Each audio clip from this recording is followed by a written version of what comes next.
Dans l'élégante cabine de première classe d'un vol Air France Luxe reliant Paris à New York, une femme noire, rayonnante de dignité, est sauvagement arrachée de son siège par une hôtesse de l'air arrogante, sous les regards médusés et indignés des passagers.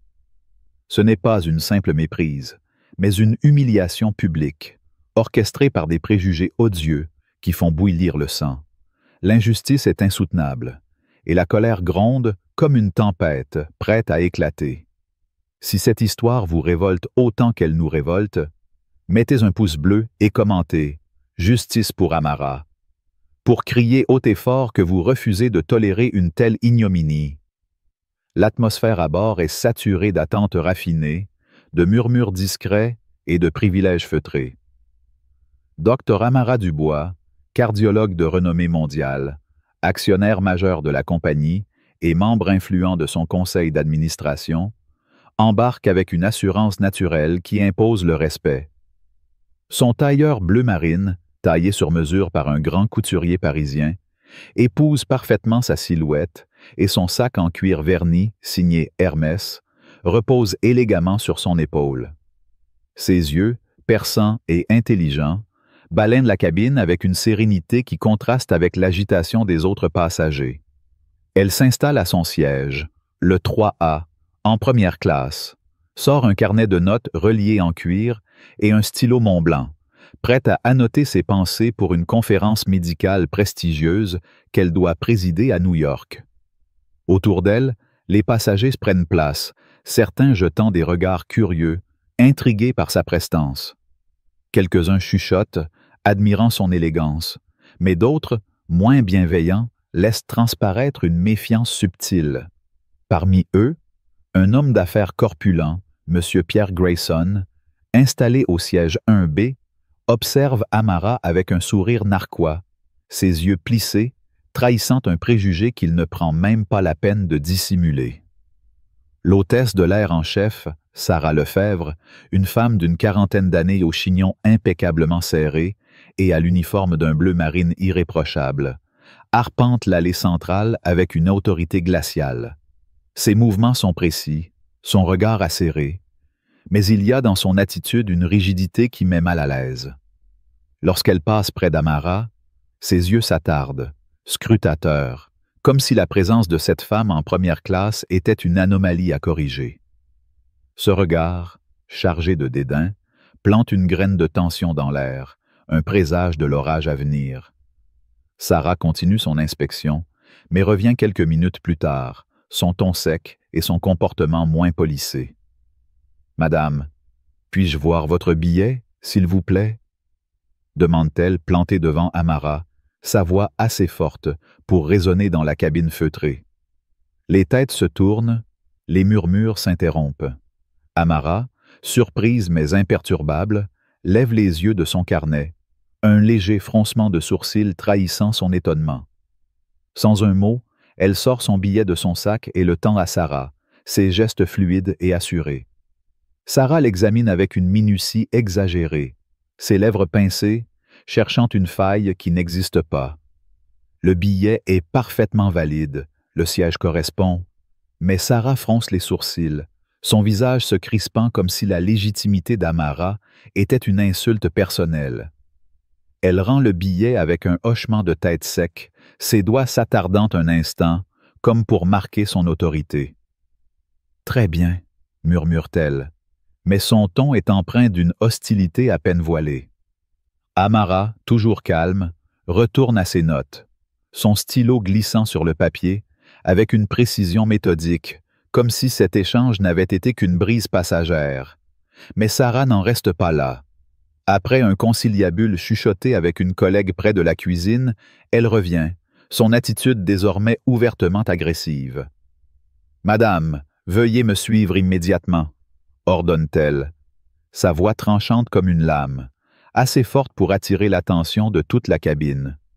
Les passagers se figent, leurs regards convergeant vers Amara. Monsieur Grayson, avec un rictus satisfait, murmure à son voisin, un homme d'affaires britannique nommé James Harrow. « Elle n'a rien à faire ici, hein ?» Sa remarque lâche et venimeuse fait monter une vague de colère chez ceux qui l'entendent. Comment ose-t-il? Pourquoi cette femme, dont l'élégance et la dignité éclipsent tous les autres, est-elle ciblée ainsi? Amara cligne des yeux, mais obéit sans protester, rassemblant ses affaires avec une grâce qui contraste avec l'hostilité de Sarah. Elle se lève, son sac Hermès soigneusement tenu, et suit Sarah vers l'arrière de l'avion, chaque pas résonnant comme une sentence dans le silence oppressant de la cabine. Les murmures s'intensifient, les têtes se tournent, et Grayson ricane à nouveau, assez fort pour qu'Amara l'entende. « Il laisse n'importe qui en première classe maintenant », lance-t-il, son ton dégoulinant de mépris. Cette remarque, amplifiée par son arrogance, fait bouillir le sang. Une injustice aussi flagrante, aussi publique, est intolérable. Un autre passager, Julien Moreau, un PDG dans la tech assis au siège 5C, serre les poings, ses joues rougissant de colère. À côté de lui, sa collègue Claire Dupont murmure. « C'est scandaleux. Cette hôtesse agit comme si elle possédait l'avion. » La cabine entière est un volcan prêt à entrer en éruption.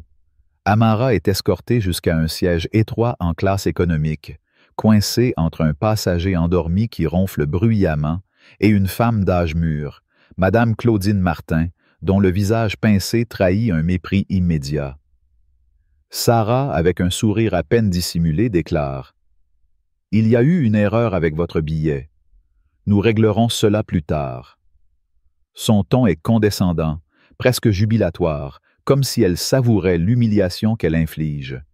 Puis elle tourne les talons, laissant Amara dans cet espace exigu, son sac de luxe glissé sous le siège, sa dignité mise à rude épreuve sous les regards curieux et parfois hostiles des autres passagers.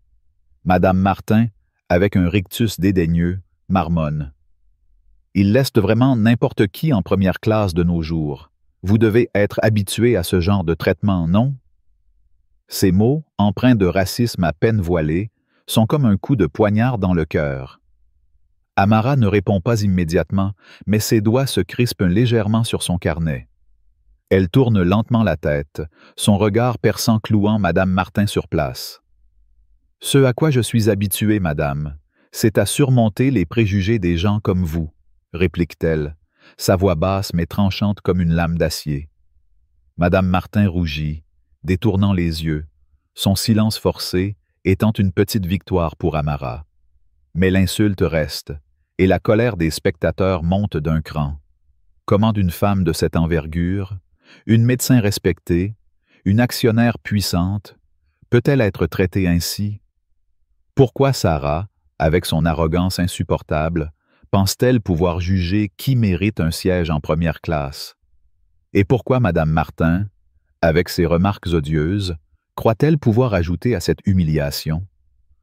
Dans la cabine économique, une jeune étudiante, Mia Jang, observe la scène, son téléphone discrètement en main. Étudiante en journalisme à la Sorbonne, Mia est bouleversée par l'injustice qu'elle vient de voir. Ses mains tremblent légèrement alors qu'elle filme l'incident, capturant chaque mot cruel de Sarah et les commentaires venimeux de Madame Martin. « C'est scandaleux », murmure-t-elle à sa voisine, une femme d'affaires nommée Sophie Laurent, qui hoche la tête, les lèvres serrées. « Cette hôtesse va le regretter », répond Sophie, sa voix tremblante de colère contenue. Mia sent son cœur battre à tout rompre. Elle sait que cette vidéo pourrait faire des vagues, peut-être même déclencher un scandale national. « Il faut que le monde voie ça », ajoute-t-elle, ses yeux brillants de détermination. Sophie acquiesce avec ferveur. Cette femme là-bas, elle n'est pas n'importe qui. Elle va leur faire payer. Pendant ce temps, en première classe, M. Grayson continue de chuchoter à James Harrow, son voisin. « Vous avez vu ça? Elle n'avait pas l'air à sa place, hein? » James, mal à l'aise, hausse les épaules et détourne le regard, mais Grayson insiste, son ton dégoulinant de suffisance. Ces gens-là pensent qu'ils peuvent tout avoir maintenant. Ils envahissent nos espaces. Ces paroles, chargées de mépris racial, sont un affront insupportable. Julien Moreau, qui a entendu ces murmures, serre les poings si fort que ses jointures blanchissent. « C'est inacceptable », murmure-t-il à Claire, qui acquiesce, ses yeux brillants de colère. Cette hôtesse agit comme une reine, et cet homme est tout aussi coupable avec ses remarques. Il mérite une leçon. La cabine est un chaudron bouillonnant de tension. Chaque mot, chaque regard alimentant l'atmosphère explosive. Amara, dans son siège exigu, reste un îlot de calme au milieu de cette tempête. Elle ouvre son carnet, note quelques mots, son écriture toujours aussi nette, comme si l'humiliation publique n'avait pas ébranlé sa résolution. Mais ses yeux, fixés sur le dossier du siège devant elle, brûlent d'une intensité contenue. Elle sort son téléphone, tape un message rapide, ses doigts moving avec une précision chirurgicale. Incident signalé. Informer le conseil d'administration. Préparer une réponse immédiate. Elle range l'appareil, son visage impassible, mais un léger sourire, presque imperceptible, effleure ses lèvres. Cette femme n'est pas une victime passive. Elle est une stratège, une force de la nature qui attend son moment. Sarah l'ignore à ses risques et périls, et l'orage qu'elle a déclenché risque de l'engloutir. À l'autre bout de la cabine économique, Mia continue de filmer, son pouls s'accélérant à mesure qu'elle capture l'échange entre Amara et Madame Martin. « Cette femme est une héroïne », murmure-t-elle à Sophie, qui hoche la tête avec une admiration croissante.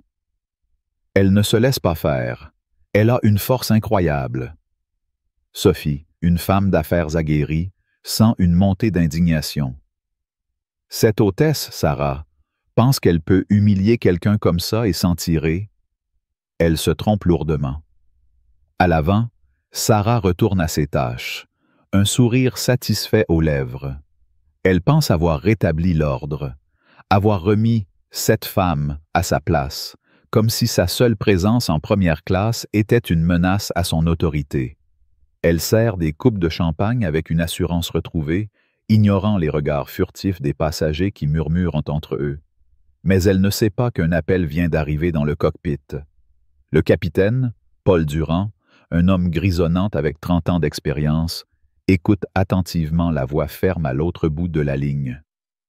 Surveillez de près la situation concernant une passagère déplacée de la première classe. Elle n'est pas une passagère ordinaire. C'est le docteur Amara Dubois, actionnaire principal et membre du conseil d'administration d'Air France Luxe. Ses actions sont suivies de près par le siège. Le visage du capitaine se crispe, ses mâchoires se serrant. Il raccroche, son regard sombre, et murmure à son copilote. Cette hôtesse a fait une erreur qu'elle va payer cher. Sarah, inconsciente de la tempête qui se prépare, continue de sourire, son assurance grandissant à chaque tâche accomplie. Elle croise le regard de sa collègue, une jeune hôtesse nommée Camille Roche, qui semble mal à l'aise. Camille, nouvelle dans l'équipe, a vu l'incident et sent que quelque chose ne va pas. « Tu es sûre que c'était une bonne idée, Sarah ?» murmure-t-elle, mais Sarah la fusille du regard. « Occupe-toi de tes affaires, Camille. Je sais ce que je fais. » Son ton est cinglant, et Camille se tait, mais son expression trahit son inquiétude. Dans la cabine économique, Amara reste immobile, son calme presque surnaturel. Elle jette un coup d'œil à son téléphone. Un nouveau message s'affiche. Le conseil est informé. Préparez-vous pour une action immédiate à l'atterrissage. Nous soutenons vos directives. Elle range l'appareil, ses lèvres esquissant un sourire plus marqué cette fois. Elle n'attend pas passivement. Elle orchestre, et chaque regard jeté dans sa direction, chaque murmure indigné des passagers, alimente l'atmosphère électrique. Mia, toujours en train de filmer, sent son pouls s'accélérer. Elle sait que cette vidéo pourrait changer la donne, exposer l'injustice au grand jour et peut-être même forcer Air France Luxe à rendre des comptes. Sophie, à ses côtés, murmure. « Il faut que le monde voie ça. Cette femme mérite justice, et cette hôtesse doit payer. Julien, en première classe, se lève à moitié de son siège, prêt à confronter Sarah, mais Claire le retient fermement. « Pas encore », chuchote-t-elle, ses yeux brillants d'une colère contenue.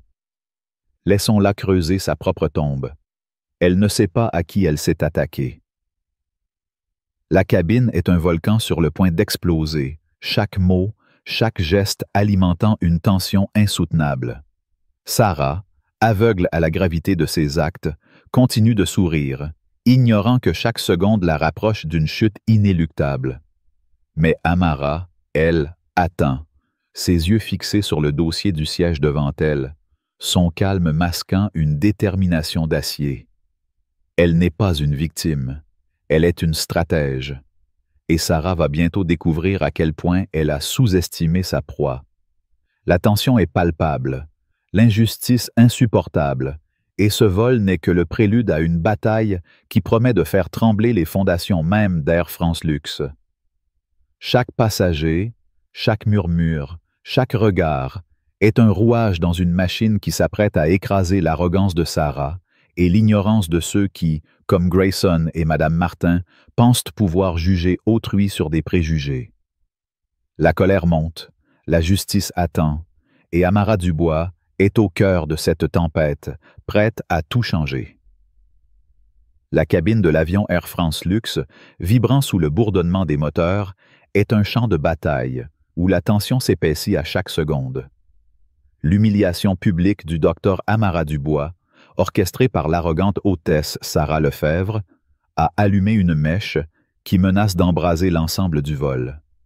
Chaque regard, chaque murmure, chaque geste alimente une colère collective, une indignation qui pulse comme un cœur prêt à exploser. Sarah, drapée dans son assurance fallacieuse, parade en première classe, ignorant qu'elle danse sur un fil au-dessus d'un précipice. Mais Amara, reléguée dans son siège exigu en classe économique, n'est pas une victime passive. Elle est une stratège, une tempête contenue, et ses actions silencieuses font trembler les fondations de l'autorité de Sarah. Cette injustice, amplifiée par les préjugés odieux de passagers comme Madame Claudine Martin et Monsieur Pierre Grayson, est un affront insupportable, un scandale qui hurle pour être exposé. La cabine est un volcan, et l'éruption est imminente. Sarah, inconsciente du désastre qu'elle a déclenché, continue de servir des coupes de champagne en première classe, son sourire crispé, masquant une pointe d'inquiétude qu'elle refuse d'admettre. Elle croise le regard de son collègue, David Ruiz, un steward vétéran aux tempes grisonnantes et au regard perçant. David, avec ses 20 ans d'expérience, a vu des situations comme celle-ci tourner au vinaigre, et son instinct lui hurle que Sarah a commis une erreur monumentale. « Tu joues avec le feu, Sarah », murmure-t-il en s'approchant, sa voix basse mais lourde de reproches. Il s'appuie contre le comptoir de la cuisine, ses bras croisés, ses yeux scrutant son visage. « Cette femme que tu as déplacée, elle n'est pas n'importe qui. Tu as vérifié son billet, n'est-ce pas ?» Sarah, piquée au vif, redresse les épaules, son ton défensif. « Bien sûr que je l'ai vérifié, mais il y avait quelque chose d'étrange. Elle n'avait pas l'air à sa place. » David fronce les sourcils, ses lèvres se pinçant. « Pas à sa place. Sarah, c'est une passagère de première classe avec un billet valide. Tu as agi sur un préjugé, pas sur des faits. » Sa voix est ferme, presque paternelle, mais Sarah rejette ses paroles d'un geste de la main. « Ne me fais pas la leçon, David. Je fais mon travail. Cette cabine, c'est ma responsabilité et je sais ce que je fais. » Son arrogance est insupportable et David secoue la tête, son regard chargé de déception. « Tu ne comprends pas, Sarah. Ce n'est pas juste une erreur. Tu as humilié une femme devant tout le monde, et si elle est aussi importante qu'on le dit, tu viens de signer ton arrêt de mort. » Ces mots, prononcés avec une gravité froide, font vaciller l'assurance de Sarah, mais elle refuse de l'admettre.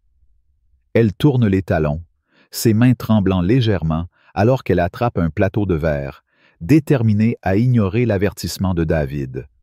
Mais la cabine, elle, n'ignore rien.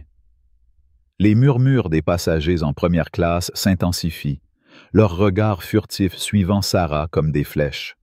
Julien Moreau, le PDG dans la tech, chuchote à sa collègue Claire Dupont, ses mots empreints de colère contenue. Cette hôtesse pense qu'elle peut traiter les gens comme des moins que rien et s'en tirer. C'est une honte pour Air France. Claire, les yeux brillants d'indignation, acquiesce.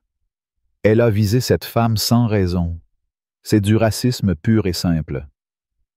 Leur conversation, bien que chuchotée, atteint les oreilles de M. Grayson, qui ricane doucement. Racisme? Allons, ils exagèrent. Elle n'avait pas l'air d'appartenir à la première classe, c'est tout. Ces paroles, dégoulinantes de mépris, font bouillir le sang de Julien, qui se tourne vers lui, ses poings serrés. « Et qu'est-ce qui vous donne le droit de juger qui appartient où, monsieur ?» demande-t-il, sa voix basse mais vibrante de colère. Grayson, pris au dépourvu, bafouille, mais son sourire narquois ne s'efface pas complètement, ajoutant une couche d'arrogance à l'atmosphère déjà explosive. Cette confrontation, bien que brève, fait monter la tension dans la cabine, et les autres passagers commencent à murmurer plus fort, leur regard oscillant entre Sarah et l'arrière de l'avion, où Amara est assise. En classe économique, l'atmosphère est tout aussi électrique. Madame Claudine Martin, toujours assise à côté d'Amara, continue ses remarques insidieuses, sa voix mielleuse masquant à peine son venin. « Vous savez, je voyage souvent en première classe, et je n'ai jamais vu quelqu'un comme vous là-bas. C'est inhabituel. » Ces mots, chargés de sous-entendus racistes, sont un affront direct, et les passagers à proximité, dont Mia Zhang, l'étudiante en journalisme, serrent les dents. Mia, son téléphone toujours en main, filme discrètement, capturant chaque mot odieux de Madame Martin. Son cœur bat à tout rompre, partagé entre la rage et l'admiration pour la retenue d'Amara. Cette dernière, toujours calme, pose son carnet sur ses genoux et tourne lentement la tête vers Madame Martin. « Inhabituel ?» répète-t-elle, sa voix douce mais tranchante comme une lame. « Ce qui est inhabituel, madame, c'est votre besoin de juger les autres pour vous sentir supérieur. Mais je suppose que c'est une habitude pour des gens comme vous. » Ces paroles, prononcées avec une précision chirurgicale, clouent Madame Martin sur place. La vieille femme rougit, ses lèvres tremblant alors qu'elle détourne les yeux, incapable de répondre. Les passagers à proximité, dont Sophie Laurent, la femme d'affaires assise près de Mia, retiennent leur souffle, impressionnés par la force tranquille d'Amara. Sophie se penche vers Mia et murmure « Cette femme est incroyable. Elle ne se laisse pas intimider. » Mia hoche la tête, ses yeux brillants. Elle est plus qu'incroyable. Elle est une révolution à elle seule. Mais la tension ne s'apaise pas. Madame Martin, piquée par la réplique d'Amara, ne peut s'empêcher de pousser plus loin. « Vous parlez bien pour quelqu'un qui a été renvoyé en économie, » lance-t-elle, son ton acide. Cette remarque, gratuite et cruelle, fait bondir Mia, qui ne peut plus se contenir. « Ça suffit !» s'exclame-t-elle, sa voix résonnant dans la cabine économique. Les têtes se tournent et les passagers se figent. « Vous n'avez aucun droit de parler à cette femme comme ça. Vous devriez avoir honte. » Ces mots, vibrants de colère, électrisent de l'atmosphère. Madame Martin, prise au dépourvu, bafouille, mais sa morgue ne s'efface pas. « Jeune fille, occupez-vous de vos affaires !» rétorque-t-elle, mais sa voix tremble. Sophie, soutenant Mia, intervient à son tour. « Non, c'est vous qui devriez vous taire. Vos remarques sont dégoûtantes, et tout le monde ici le voit. » L'échange explosif attire l'attention des autres passagers, et même ceux de la classe économique commencent à murmurer, leurs regards oscillant entre Amara, Mia et Madame Martin. Amara, toujours posée, lève une main discrète pour calmer les esprits. « Merci, mesdames, » dit-elle, sa voix douce mais autoritaire. « Mais ce genre de comportement ne mérite pas notre énergie. » Il se condamne tout seul. Ses mots, empreints de sagesse et de dignité, apaisent légèrement la tension, mais la colère des passagers reste palpable. Mia, encore tremblante d'indignation, baisse son téléphone, mais continue de filmer en secret, déterminée à capturer chaque instant de cette injustice. « Je vais poster ça », murmure-t-elle à Sophie. « Le monde doit savoir ce qui se passe ici. » Sophie hoche la tête, ses yeux brillants. « Fais-le. Cette hôtesse et cette femme odieuse doivent te répondre de leurs actes. » Pendant ce temps, en première classe, Julien Moreau décide qu'il ne peut plus rester silencieux. Il se lève, ignorant les protestations de Claire, et s'approche de Sarah, qui sert un café à un passager. « Excusez-moi, dit-il, sa voix ferme mais polie, attirant l'attention des autres passagers. « Pouvez-vous m'expliquer pourquoi vous avez déplacé cette femme de son siège en première classe? Elle avait un billet valide, n'est-ce pas? » Sarah, surprise, se redresse, son sourire se figeant. « Monsieur, c'est une affaire interne. Il y avait une erreur avec son billet. » Sa réponse, évasive et arrogante, ne fait qu'attiser la colère de Julien. « Une erreur ?» répète-t-il, sa voix montant d'un cran. « Vous l'avez humiliée devant tout le monde, sans aucune raison valable. C'est inacceptable. » Les autres passagers, dont Claire et même James Harrow, qui avaient jusque-là évité de s'impliquer, hochent la tête, leur murmure s'amplifiant. Sarah, sentant la pression monter, tente de reprendre le contrôle. « Monsieur, je vous assure que tout est sous contrôle. Retournez à votre siège, s'il vous plaît. » Mais son ton, teinté de condescendance, ne fait qu'aggraver la situation. Julien croise les bras, refusant de bouger. « Non, je ne bougerai pas tant que vous n'aurez pas expliqué pourquoi vous avez ciblé cette femme. Était-ce à cause de son apparence, de sa couleur de peau? » La question, directe et accusatrice, fait taire la cabine. Même Grayson, qui jusque-là ricanait, baisse les yeux, mal à l'aise. Sarah, le visage rougissant, bafouille. « Ce n'est pas ça du tout. Je faisais mon travail. » Mais ces mots sonnent creux, et les passagers commencent à murmurer plus fort, leurs regards chargés de jugement. Claire, toujours assise, murmure à un passager voisin. Elle ment. Elle sait qu'elle a tort, mais elle ne l'admettra pas. L'atmosphère en première classe est désormais irrespirable. Chaque passager sentant que quelque chose de grave se trame. Sarah, sentant le poids des regards, retourne précipitamment à la cuisine, ses mains tremblant alors qu'elle pose son plateau. David, toujours là, l'observe avec un mélange de pitié et de frustration. « Je t'avais prévenu, » dit-il, sa voix basse. « Tu as voulu jouer les justicières, et maintenant tu es dans un pétrin dont tu ne sortiras pas indemne. » Sarah, furieuse, le fusille du regard. « Arrête, David, tout va s'arranger. Ce n'est qu'un malentendu. » Mais ces mots manquent de conviction, et David secoue la tête. « Un malentendu? Le cockpit a reçu un appel du siège. Ils savent qui elle est. Tu as humilié une des personnes les plus puissantes de cette compagnie. Bonne chance pour t'en sortir. » Ces mots, comme un coup ferré, font vaciller Sarah. Pour la première fois, une fissure apparaît dans son armure d'arrogance. Elle attrape un verre d'eau, ses mains tremblant tellement qu'elle renverse quelques gouttes sur le comptoir. Elle sent les regards des passagers, même à distance, comme des lames plantées dans son dos. Pendant ce temps, en classe économique, Amara reste un îlot de calme au milieu du chaos. Elle sort son téléphone, tape un nouveau message avec une précision méthodique. Situation sous contrôle. Préparer une réunion d'urgence avec le conseil à l'atterrissage. Demander des témoignages de passagers. Elle range l'appareil, son regard se posant sur Mia, qui filme toujours discrètement. Amara, avec un sourire subtil, lui fait un léger signe de tête, comme pour l'encourager. Mia, surprise, sent une montée d'adrénaline.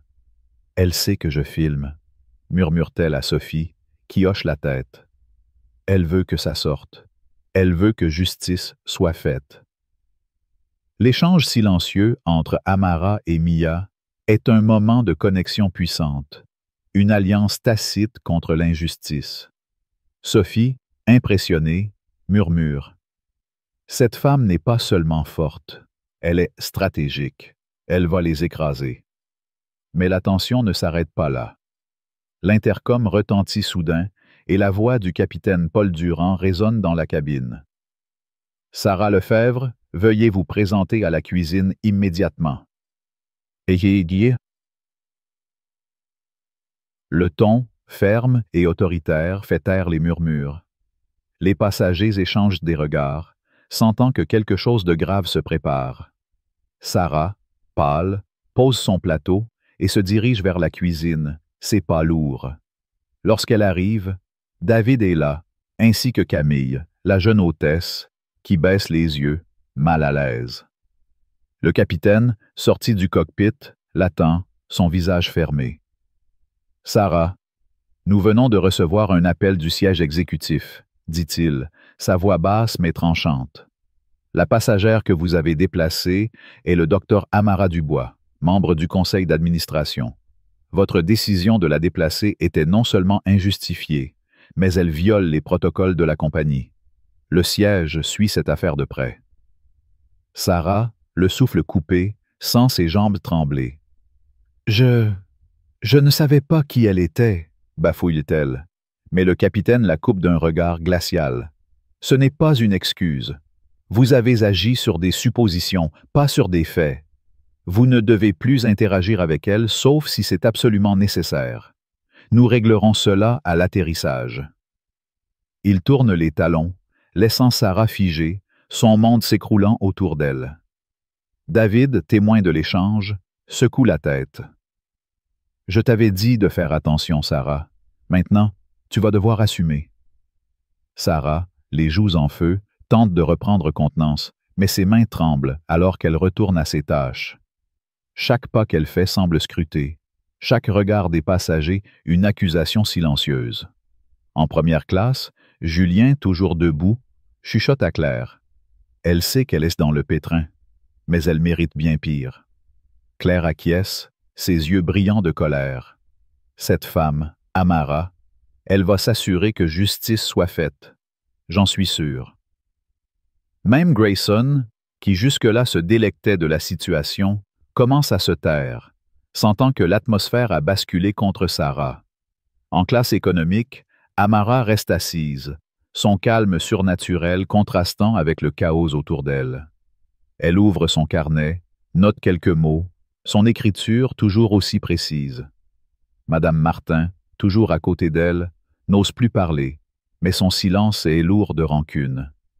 Mia, de l'autre côté de l'allée, continue de filmer, son pouls s'accélérant à mesure qu'elle capture l'atmosphère tendue.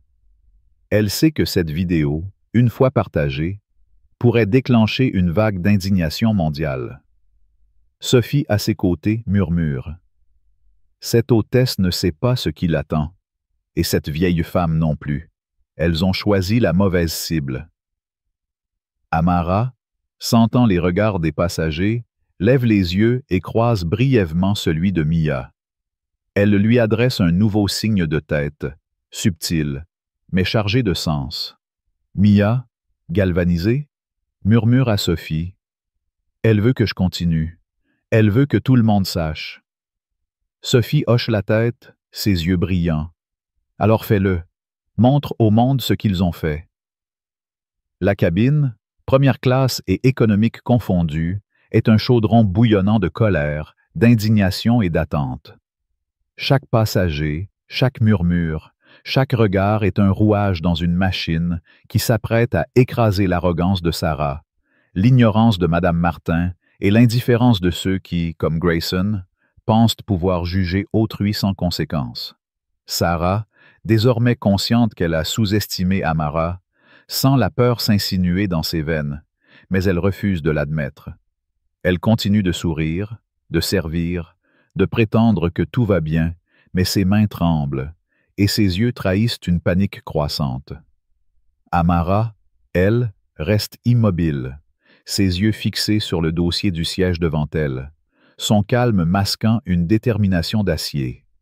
Elle n'est pas une victime, Elle est une force de la nature, et Sarah va bientôt découvrir à quel point elle a réveillé un géant. La colère monte, la justice attend, et ce vol, loin d'être terminé, promet une confrontation qui fera trembler Air France Luxe jusqu'à ses fondations. L'avion d'Air France Luxe amorce sa descente vers New York, mais dans la cabine, l'atmosphère est loin de s'apaiser. La tension, alimentée par l'humiliation publique du docteur Amara Dubois, est à son comble, un brasier d'indignation qui menace de tout consumer. Sarah Lefebvre, l'hôtesse arrogante qui a osé défier Amara, vacille désormais sous le poids de sa propre erreur, son assurance brisée par l'appel du siège et les regards accusateurs des passagers.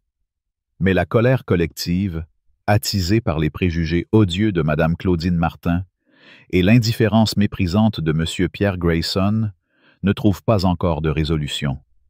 Chaque murmure, chaque regard, chaque battement de cœur dans cette cabine est un cri pour la justice, un hurlement contre l'injustice qui a souillé ce vol. Amara, toujours assise dans son siège exigu en classe économique, incarne une force tranquille, un volcan endormi dont l'éruption est imminente. Elle n'est pas une victime, elle est une architecte de la justice, et ce vol, loin d'être terminé, s'apprête à devenir le théâtre d'un châtiment retentissant. Alors que l'avion touche le sol avec un grondement sourd, les passagers retiennent leur souffle, sentant que l'heure du jugement approche. Sarah, dans la cuisine de première classe, tente de reprendre contenance, ses mains tremblantes ajustant son uniforme. Elle sait que quelque chose de grave l'attend à l'atterrissage, mais son orgueil l'empêche d'admettre pleinement sa faute. David Ruiz, le steward vétéran, l'observe depuis l'autre côté de la cabine, ses yeux chargés de déception.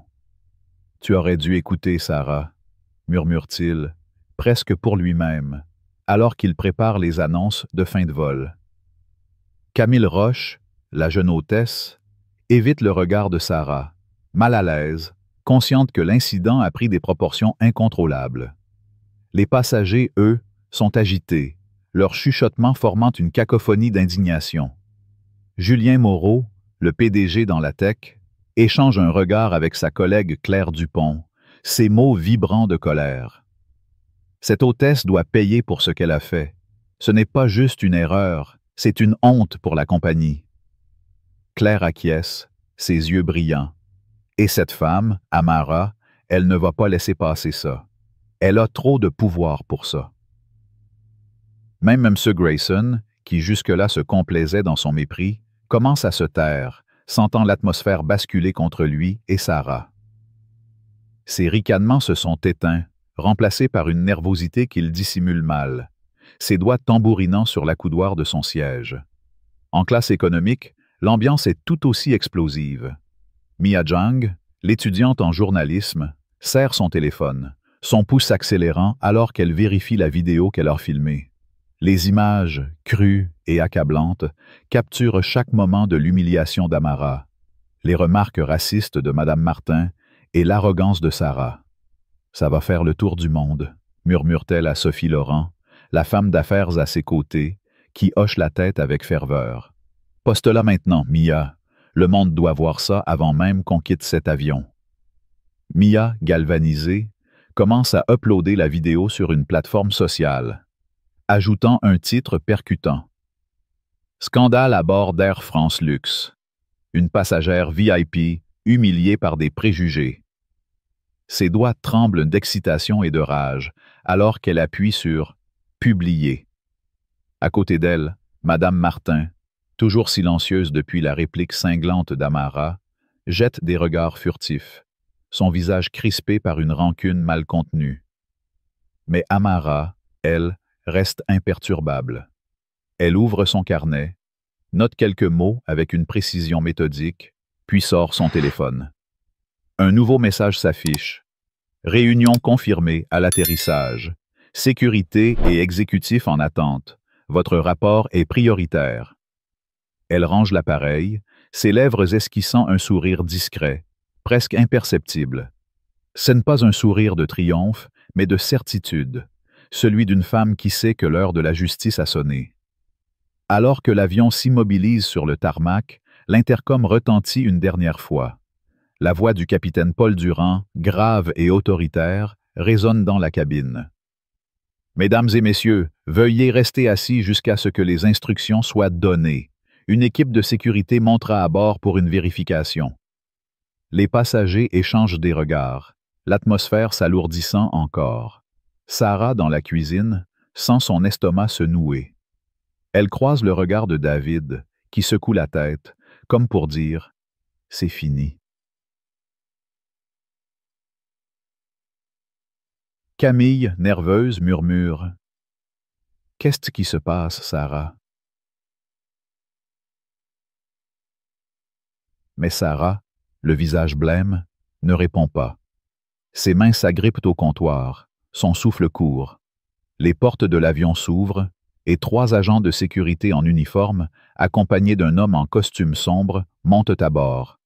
L'homme, un cadre exécutif nommé Marc Beaumont, arbore une expression sévère, ses yeux balayant la cabine. Les passagers se taisent, l'anticipation pesant comme une chape de plomb. Marc s'avance vers la première classe, son regard se posant sur Sarah. « Sarah Lefebvre ?» demande-t-il, sa voix tranchante. Sarah, figée, hoche la tête, incapable de parler. « Veuillez nous suivre immédiatement. »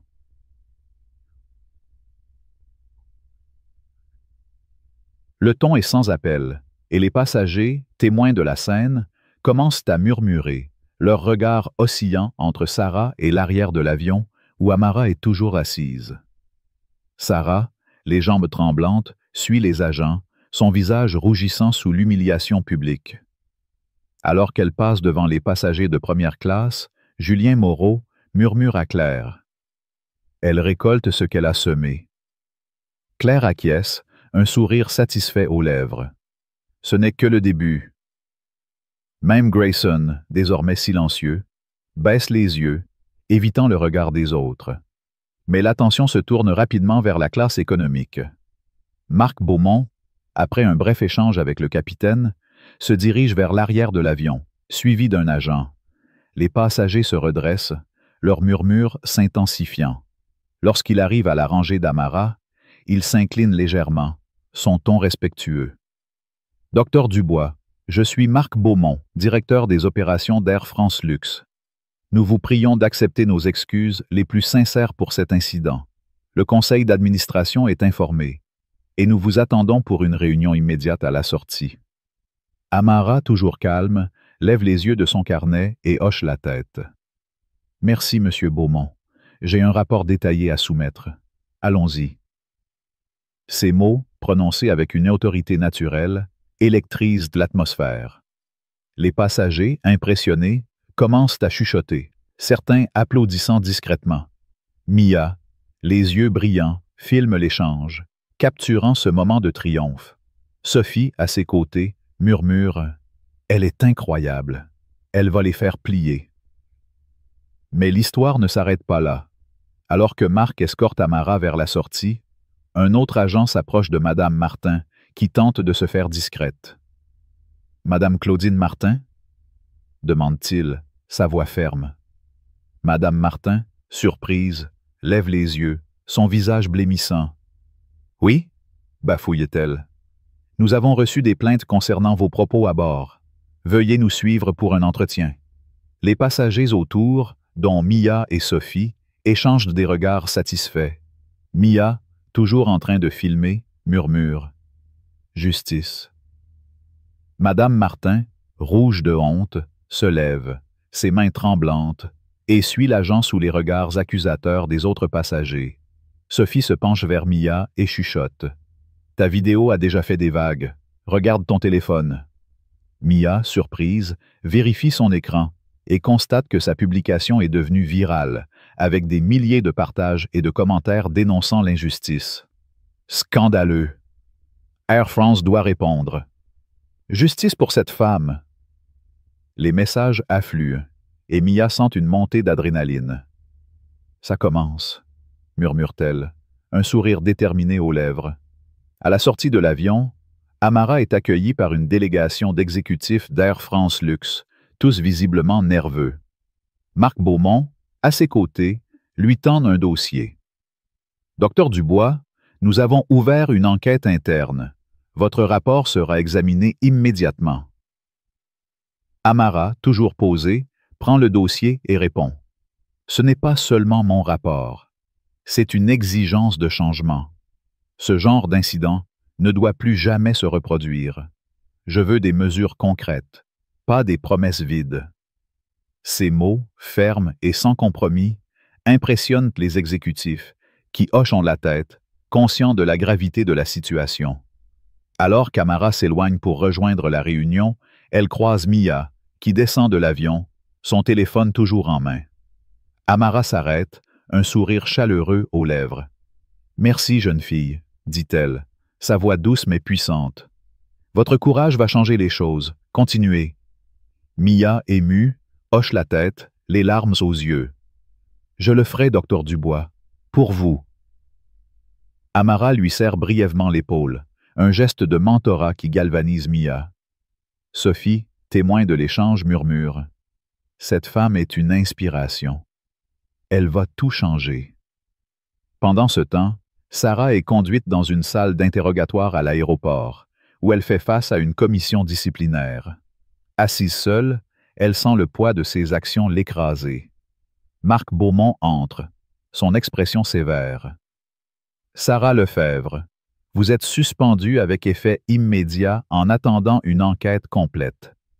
Vos actions ont violé les protocoles de la compagnie et causé un préjudice grave à notre réputation. » Sarah, les larmes aux yeux, tente de se défendre. « Je ne savais pas qui elle était. Je pensais... » Mais Marc la coupe. « Vous avez agi sur des préjugés, pas sur des faits. Cela ne sera pas toléré. » David Ruiz, présent dans la salle, secoue la tête, ses mots durs. « Je t'avais prévenu, Sarah. Tu as laissé tes biais prendre le dessus, et maintenant, ta carrière est finie. » Sarah, effondrée, baisse la tête, ses sanglots étouffés, résonnant dans la pièce. Mais ses larmes ne sont pas celles du remords. Elles sont celles de quelqu'un qui réalise trop tard l'ampleur de sa chute. À l'extérieur, Amara entre dans une salle de réunion où le conseil d'administration l'attend. Elle pose son rapport sur la table, son regard perçant balayant les visages nerveux des exécutifs. Ce qui s'est passé sur ce vol n'est pas un incident isolé, commence-t-elle, sa voix ferme. C'est le symptôme d'un problème systémique. Je ne suis pas ici pour demander des excuses. Je suis ici pour exiger des réformes, des formations obligatoires sur les biais inconscients, des sanctions claires pour les violations et une transparence totale sur la gestion des plaintes. Les exécutifs, impressionnés par sa détermination, hochent de la tête, promettant une action immédiate. Mais Amara n'est pas naïve. Elle sait que les promesses doivent être suivies d'actes, et elle est prête à superviser chaque étape. Alors que la réunion se termine, Julien Moreau, qui a suivi Amara à la sortie, s'approche d'elle. « Docteur Dubois, je suis PDG d'une entreprise tech. Si vous avez besoin de soutien pour votre plaidoyer, je suis avec vous. » Amara, reconnaissante, hoche la tête. « Merci, Monsieur Moreau, j'aurais besoin d'alliés. » Leur échange, bref mais puissant, scelle une alliance pour le changement. Pendant ce temps, la vidéo de Mia continue de faire des vagues en ligne, déclenchant un tollé public. Les médias s'emparent de l'histoire, et Air France Luxe est forcé de publier une déclaration officielle, promettant une enquête approfondie. Madame Martin, humiliée par l'exposition publique de ses propos, se retrouve ostracisée, son nom associé à l'intolérance. Grayson, bien que moins exposé, sent le poids des regards accusateurs, son arrogance réduite à néant. Amara quitte l'aéroport, son tailleur toujours impeccable, son sac Hermès à l'épaule. Elle jette un dernier regard à l'avion, un symbole de l'injustice qu'elle a transformé en catalyseur de changement. Son téléphone vibre avec un message de Mia. La vidéo a atteint 1 million de vues. Merci pour votre inspiration. Amara sourit, répondant simplement « Ce n'est que le début. Continuez. » Alors qu'elle s'éloigne, la foule des passagers, dispersés mais unis par ce qu'ils ont vécu, murmure son nom avec respect. La colère qui a enflammé ce vol s'est transformée en un mouvement, une vague de justice qui ne s'arrêtera pas. Sarah, Madame Martin, et tous ceux qui ont sous-estimé Amara ont appris une leçon amère. Les préjugés ont un prix, et Amara Dubois est là pour s'assurer qu'il soit payé. L'histoire du docteur Amara Dubois, telle que racontée dans ce récit poignant, est bien plus qu'un simple incident à bord d'un avion. C'est une parabole puissante sur la résilience, la dignité et la lutte contre l'injustice. En tant que Française, immergée dans une culture qui valorise l'égalité, la justice et l'élégance dans l'adversité, je trouve dans cette histoire une résonance profonde avec les valeurs qui façonnent notre société. L'indignation suscitée par l'humiliation publique d'Amara, orchestrée par les préjugés de Sarah Lefèvre et les remarques odieuses de Madame Claudine Martin, reflète un combat universel contre les discriminations, un fléau que nous, en France, cherchons à éradiquer à travers des lois, des débats et une prise de conscience collective. Mais au-delà de la colère, ce récit offre des leçons précieuses, applicables à notre vie quotidienne, qui nous invitent à réfléchir sur notre propre comportement et à agir avec courage. Premièrement, l'histoire d'Amara nous enseigne l'importance de la dignité face à l'adversité. Malgré l'humiliation publique, Amara reste calme, stratégique et inébranlable. Sa retenue n'est pas un signe de faiblesse, mais une manifestation de force intérieure, une qualité que nous pouvons tous chercher à cultiver. En France, où l'élégance et la maîtrise de soi sont des vertus admirées, le comportement d'Amara incarne cette idée que la véritable puissance réside dans la capacité à répondre à l'injustice avec intelligence et grâce. Dans nos vies, lorsque nous faisons face à des jugements injustes ou à des préjugés, nous pouvons nous inspirer d'Amara pour garder la tête haute, répondre avec des arguments solides et ne pas laisser la colère nous détourner de nos objectifs. Par exemple, au travail ou dans nos interactions sociales, face à une remarque déplacée, nous pouvons choisir de répondre avec calme et fermeté, comme Amara l'a fait face à Madame Martin, transformant une insulte en une opportunité de réaffirmer notre valeur. Deuxièmement, cette histoire met en lumière le pouvoir de l'action collective et individuelle face à l'injustice. Mia Jang, avec son courage de filmer et de partager la vidéo, incarne le rôle crucial des témoins dans la lutte contre les discriminations.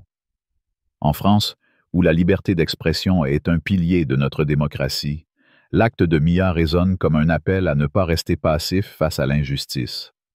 Chacun de nous peut jouer un rôle, même modeste, en dénonçant les comportements discriminatoires, que ce soit en signalant un incident au travail, en soutenant une victime ou en partageant une histoire qui mérite d'être entendue. L'impact de la vidéo de Mia, devenue virale, montre que nos actions, même petites, peuvent déclencher un mouvement plus large. Dans notre quotidien, cela peut se traduire par une vigilance accrue. Intervenir lorsqu'un collègue est injustement critiqué ou utiliser les réseaux sociaux pour sensibiliser à une cause, comme le font souvent les activistes français dans des campagnes contre le racisme ou le sexisme. Troisièmement, l'histoire nous rappelle que les préjugés, comme ceux de Sarah et de Madame Martin, ont des conséquences graves, non seulement pour les victimes, mais aussi pour ceux qui les perpétuent. Sarah perd sa carrière, et Madame Martin est publiquement humiliée, une leçon brutale sur le prix de l'intolérance. En France, où la devise « Liberté, égalité, fraternité » guide notre ethos, cette histoire nous pousse à examiner nos propres biais. Nous pouvons tous, inconsciemment, juger autrui sur des apparences ou des stéréotypes. Appliquer cette leçon dans nos vies signifie prendre le temps de remettre en question nos premières impressions, d'écouter les autres avec ouverture et de chercher à comprendre leur vécu. Par exemple, dans une réunion professionnelle, plutôt que de supposer qu'une personne est moins compétente en raison de son apparence ou de son accent, Nous pouvons activement chercher à valoriser ces contributions, renforçant ainsi une culture d'inclusion. Enfin, l'histoire d'Amara nous inspire à transformer l'indignation en action concrète. Amara ne se contente pas de réagir à l'injustice. Elle orchestre un changement systémique, exigeant des réformes au sein d'Air France Luxe. Cette approche proactive est particulièrement pertinente dans la culture française, où les manifestations et les plaidoyers pour le changement social sont des traditions ancrées. Nous pouvons appliquer cette leçon en nous engageant dans nos communautés, que ce soit en participant à des associations locales, en soutenant des initiatives pour l'égalité ou en votant pour des politiques qui promeuvent la justice sociale.